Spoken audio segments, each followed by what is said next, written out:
Guys, today in this video I will share with you how to enable Tap Tap Flash on your iPhone.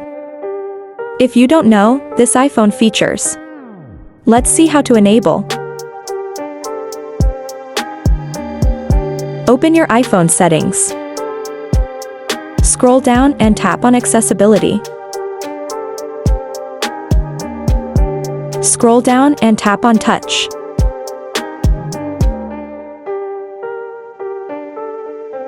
Scroll down. Then tap on Back Tap. Then select Double Tap. Then select Flashlight.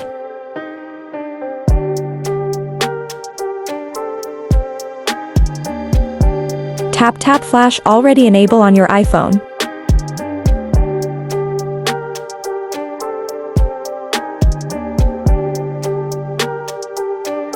Thanks for watching. Don't forget to subscribe my channel.